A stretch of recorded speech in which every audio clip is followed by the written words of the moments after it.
Hey, what is up YouTube? It's Overlord Gaming here, and today I kind of want to bring you guys a commentary on how to get better at Team Advanced Warfare. deathmatch. Now, I realize that this game hasn't been released yet, but just looking at the gameplay, I can stop speculate until they're on all what dead. you can do to make your gaming experience for Advanced Warfare ever so slightly better.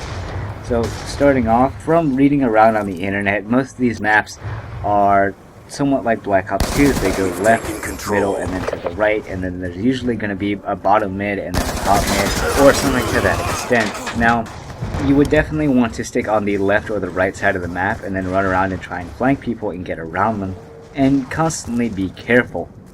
And try and always look on your mini-map, because a lot of people are definitely going to be boosting around, and in Advanced Warfare, whenever you boost forward or boost to the left or either side, it reveals you for a moment on the mini-map, so that gives you the ability to spot people out and increases the amount of player movement within the map.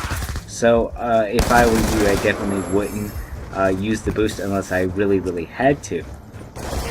Now, that isn't to say that the boost is useless. This game is going to be all about who can use the exosuit to a better extent and who has the better aim and who can consistently more hit their shots. Something along the lines of Titanfall. Both Titanfall and this game have a lot in common and they're very similar. And the movement mechanics are the same, save for the wall running. And, you know, it's just, they're very similar. If you play Titanfall, then you'll probably be right at home with this game whenever it releases. And you'll probably have a little bit of advantage over people who haven't played it. But I would definitely say that, you know, this game is a lot like Titanfall. Now, Hostile UAV I above. would most definitely, for a weapon choice, I would switch in between either a SMG or perhaps an assault rifle. Now, there are probably some shotguns that I would use, but the only problem with the shotgun is you have to get so close. And while the verticality in the movement is higher than what it is in most other Call of Duty games, most people are going to just burst forward with the shotgun and then try and shoot people. And someone can burst backwards, burst up and then around them, and then shoot them in the back, burst to the left, burst to the right, and it's just gonna seem a little bit ineffective if you're only bursting forward with a shotgun. That, and you have to get extraordinarily up close with them to land that one-shot kill. Because usually if you don't land that one-shot kill with a shotgun in Call of Duty, you're basically dead. Unless the person has horrible aim. Now, the reason why I would stick with an assault rifle or an SMG is because the SMG usually has a higher rate of fire than the assault rifle. It's better for more compact spaces. You can aim down the sights better and faster. And it's better for close quarter combat scenarios than what the assault rifle is. Its trade-off is the higher amount of rounds per second or the damage per shot. It usually has slightly more recoil, but I'm guessing that one of the guns in Call of Duty Advanced Warfare at least has something that compensates for the recoil, and something along those lines. Hostiles have destroyed your UAV. Now, there are going to be different kinds of maps. There's probably going to be closer range maps, and then slightly larger, medium-sized maps on Advanced Warfare. Those are where I would definitely use the assault rifle. And as I've said, it's split up left, right, and then center. You definitely want to stick and hug the outskirts of the map, hug the sides of the map, and pick people off and try and flank. Especially if you have something silenced. Mainly because whenever I was playing something like Call of Duty Ghost or Call of Duty Black Ops 2, that always tend to work. And the time to kill in this game is relatively fast.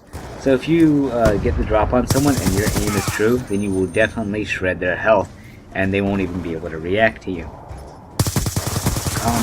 The other thing that I would really try doing is if they do have a bot mode, I would really and sincerely try to go into a custom game lobby and just try strafing, like you do in Halo or like you would in say like something like Titanfall. Strafe left to right with the exosuit. Figure out what works best for you personally, figure out what weapons you like, and then just roll with it in the PvP aspect of the game as a multiplayer aspect. Now, I haven't necessarily took a wide variety of looks at the kill streaks in Call of Duty Advanced Warfare, so I can't necessarily say anything or help you guys there, but I can help you with the gunplay as I've been trying to do. You definitely, as I said, want to try and stick around and strafe and move side to side, And while you're doing that, try and aim down the sights and hit the bots, or go into a private match and practice it with your friends, because doing that is definitely going to save your life. Now, the only thing that I am slightly worried about with Call of Duties is they tend to have a really awkward lag compensation system to where the hitbox moves behind the character model, and I'm really terrified for this Call of Duty that it has such good potential, but because of the lag compensation system, even though you're moving forward and moving out of the way of the bullets, they're hitting behind you, and your hitbox is actually a few inches behind you, and they're still hitting you even though they're technically missing you, and you die via a bullshit reason, and that's going to be no fun. So that is really the only thing that I'm scared of. I do have a few minor nitpicks. I was watching one of Drifter's video, I believe, and he was talking about something akin to an IED. And it's something that you essentially stick to a wall, and then it has this little burst whenever someone walks by, and it sticks to them, and then it blows up. But the drawback to this thing is it only has the initial burst. After the initial burst goes off, it doesn't do anything. It goes about your walking speed, so you can quite literally outrun this thing. You can jump over it, you can slide under it, you can do whatever. So I really wouldn't suggest going into any tight spaces with the exosuit unless you really had to, or else you had something, I guess something really suited for CQC combat, like again an SMG or maybe a shotgun depending on how the map is set up. So I really think it depends on how the game plays. This is Overlord signing out, and I hope to see you guys next time.